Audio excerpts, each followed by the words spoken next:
Members, we now turn to the sale and supply of alcohol, display of low alcohol beverages and other remedial matters amendment bill. And the question is that clauses 1 to 5 stand part. Mr Chair. I call Jacinda Ardern. Thank you, Mr Chair. Given it's my first opportunity to stand in this House since the events of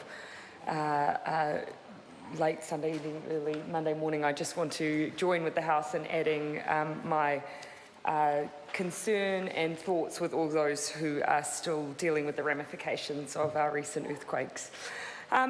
Mr Chair, I think the bill that we're debating in this House today clearly demonstrates the effect of drafting errors, and that's probably how I would describe, not necessarily drafting errors even, but potentially small oversights and the ramifications that they can have. I would certainly not describe the sale and supply of alcohol, display of low alcohol beverages and other remedial matters amendment bill as being substantive. In fact, it deals primarily with only 2 issues, one of which there was very little discussion about at Select Committee, and that was the use of holding on licences or off licence or special licences by companies. That warranted very little discussion at Select Committee, and in fact, I'd leave that to my colleague Pena Henare. I know he had a great interest in that section of the bill to expand on in more detail. The section, though, that did cause some discussion is in the title, and that was around the display of low alcohol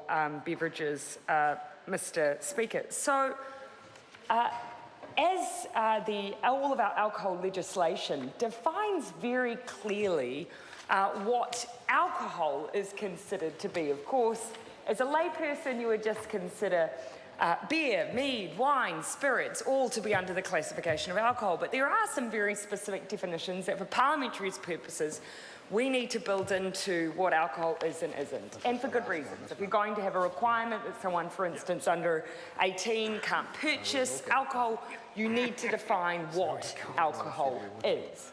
And so by definition in our legislation, the thing that we're obviously most concerned about is the content of ethanol, because of course that defines whether or not something is going to have an effect on someone when it is consumed. That means, by definition, something that may label itself as alcohol, say a low alcohol beer, would in probably all of our minds fall under the definition of alcohol. It's a beer, it's advertising itself as a beer, it's branding itself as a beer. But if it does not meet the threshold of what alcohol is, and the ethanol level must be 1.15% or more by volume, then technically by law, it is not considered to be alcohol. Now, why is this of interest to this House? Well, of course, Parliament, not too long ago, a few years ago, passed some of the most, 3 years ago now, 2013, passed some of the most substantive alcohol reforms this Parliament has seen in some time. And a significant part of that piece of legislation was to try and acknowledge that the availability of alcohol in our supermarkets, which we legislated to occur, I believe, in 1999, meant that some people, for good reason, felt that we were now over-advertising and making far too freely available alcohol in public areas where, for instance, say young people who are not meant to be purchasing alcohol or be exposed to its advertising were being exposed to it, that you had to walk through alcohol sections to access other things like bread and milk. And in fact, I heard a number of submissions during that legislation, which I sat on the committee for, where people outlined that who may have had some issue with alcohol abuse, pointed out that they found it very confronting to constantly be exposed to displays in that way. So in 2013, Parliament tried to remedy that by creating areas where alcohol displays and promotions could occur, and it would be a single area in a supermarket. So all of us will be familiar with that now. Areas of a supermarket which are just alcohol, they're confined, they're able to be partitioned off, of course, because of our off-licensing hours, minimum hours of display. You needed to be able to partition them off, particularly if you had a store that would be open outside of those hours. So look, all well and good. Parliament passed that legislation, I have no doubt, with the expectation that everything we would consider to be alcohol, regardless of ethanol level, if it advertised itself as such, would be in that area. but it wasn't. Because by definition, the alcohol areas were only for alcohol, and a low alcohol beer did not, for instance, meet that definition. So here we had, clearly was what something Parliament, Mr. Chair, clearly something that Parliament intended to occur, but by definition had not quite met our own test. And look, these things happen. It was nobody's fault. It's absolutely why on this side of the House we are, without hesitation, supporting this bill, because we are, in a sense, just putting out there what Parliament always intended to do. And that was, if you are a low alcohol beer product, most people are going to seek that product in an alcohol area. In fact, and I want to give some credit here, because the grocery stores would have been within their right to put those products in non-alcoholic areas, but I sense that that was not what Parliament intended and didn't. So as a result, we effectively had supermarkets who weren't selling those products at all because they were in this grey area. That has given rise to the one issue that was of substantive debate by the Select Committee, and this was this question. If we are legislating, enabling now low alcohol beer products to be advertised in alcohol areas, do we need to create something, a legislation that partitions them off and by law will not allow those products to be displayed anywhere else? Because technically, a low alcohol beer can now be displayed in those alcohol areas, but technically it could still be displayed next to the soda as well, technically. And so that then became a question for the Select Committee, and the Select Committee gave it good thought because submitters did raise the question. They did raise the question, could we put in parameters that said these are the only areas where they could be displayed?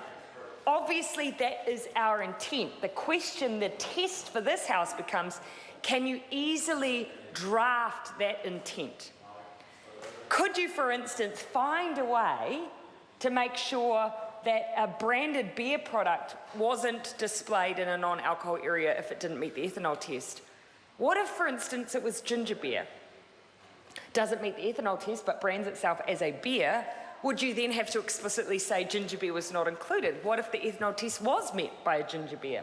What if you said alcohol companies? Well, most of our alcohol companies produce non-alcoholic products, so again, that doesn't work either.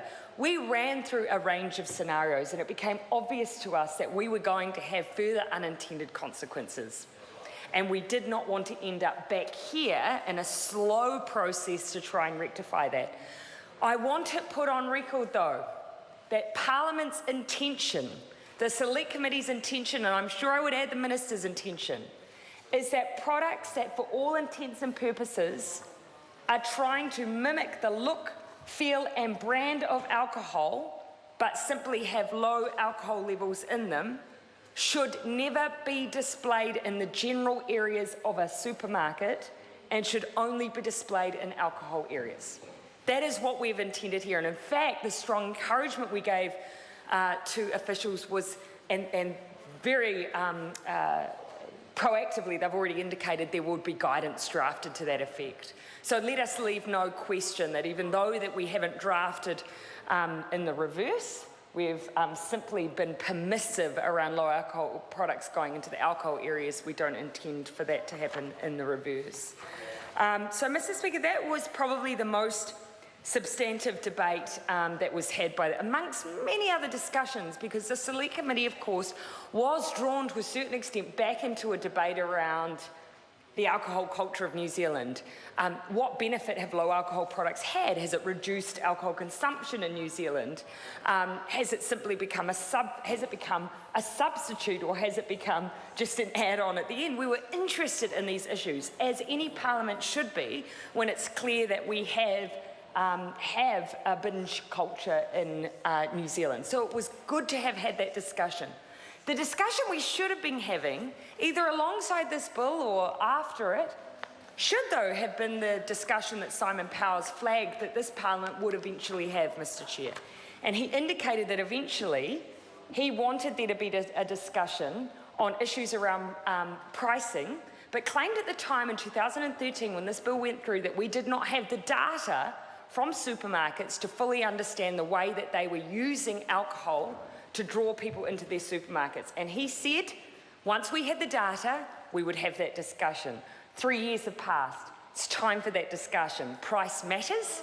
We know that supermarkets have had a role in heavily discounting alcohol, and I'd say that this is the perfect opportunity for us to raise that question so that this important debate doesn't end here with a discussion around low alcohol products.